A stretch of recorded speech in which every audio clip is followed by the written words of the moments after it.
and welcome to the fourth episode of Pedro's podcast. Today we are here to hear about Rabbit's journey, where he is, and where he is headed. A short shout out to our sponsors for continuing the support of our poorly edited but functional videos.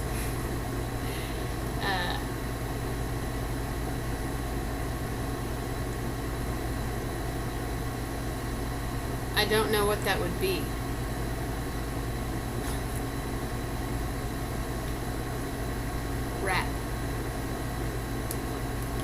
Rap has been the ongoing soundtrack while my wheels have been turning during part of this project.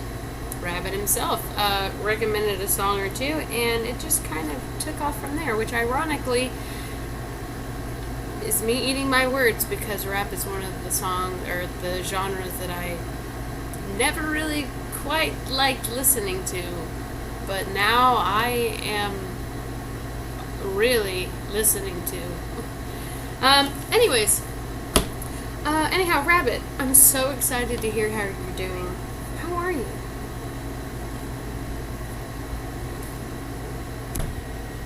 Hey, it's been a while, and I want to know, are you doing okay? Hey, yeah, it's really good to be here. Thanks for having me. I'm in a much better place. I didn't know it could be this good. I didn't know I could trust myself so much, that I could see myself as myself and not run away. I was in a really dark place for a while, running in circles trying to find an exit, but all exits seemed closed. Then, one night, when I was actually able to get a good night's sleep, I had a dream. A very vivid dream. A dream that started out with so many obstacles. They were scattered, yet narrow and shallow corridors with doors that were locked and mirrors that only showed a distorted figure in them as I passed by. In the distance, I could hear children playing. Voices that were my children.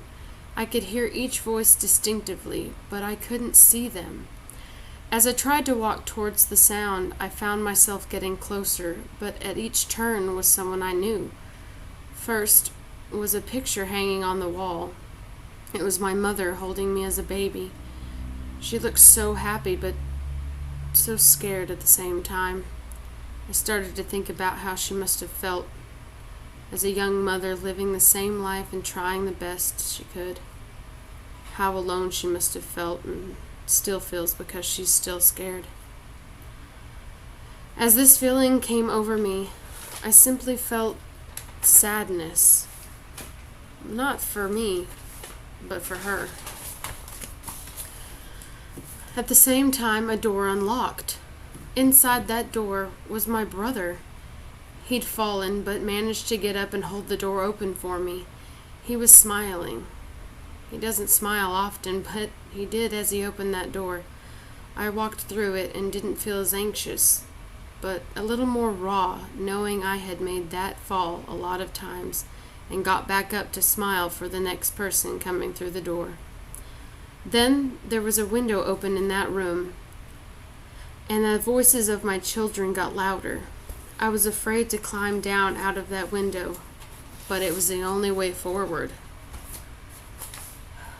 I climbed. As I usually don't feel good with my back exposed and my face to a wall, I held on and touched the ground. I noticed my tattoos started to glow.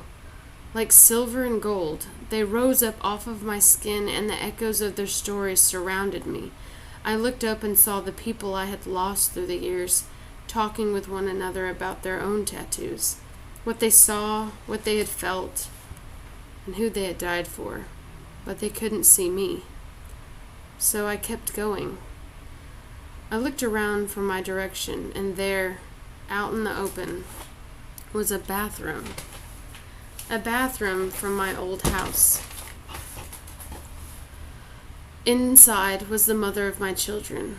She was back at the age when she was pregnant with our son. She was hurling in the toilet and crying on the floor. If It was then that I wondered how many times had she done that and felt so alone. As a young mother under stress who had just figured out she had no clue what she was doing. How many times I avoided making her feel as okay as I needed to feel okay. She's a good mom. I know that. There then was the last barrier to get to. A fence that was completely solid. But I heard my children's voices just on the other side. I tried to climb up, but it was too tall, and I couldn't see a way around it. Then, a hand from the other side started to crawl over. My own self came to help me. His eyes were sparkling, his physique in tip-top shape. My own smile looked authentic and bright. As I grabbed my own hand and pulled me up lighter than a feather, I could see nothing but him on the top. I just stared at my own reflection and felt embrace and love. I was in a daze of awe when the sound of my children's voices rang straight to my ears. I turned my face so quickly and saw there were just 3, like mine, but small. They were giggling about a silly show they were watching. I then woke up on my stomach, as if the dream was pulling me straight through the mattress. I slowly got up and felt new. The walls and colors and noises around me didn't look, feel, or seem the same. I didn't even know how to describe it. Since then, I've been following that dream. With every intention I have, with every ounce of honesty and truth I can find. I'm not there yet, but I will be.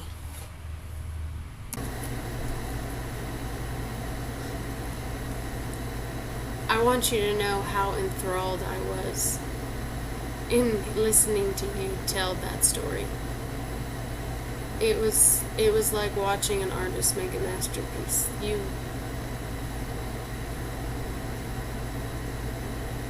gonna make it. You're gonna make it. Once again, thank you for tuning in to Pedro's podcast. We thank Rabbit for taking the time to share with us. It was an honor. And we hope that you'll tune in back for the 5th and final episode of the Pedro's podcast series. Until then, just keep going.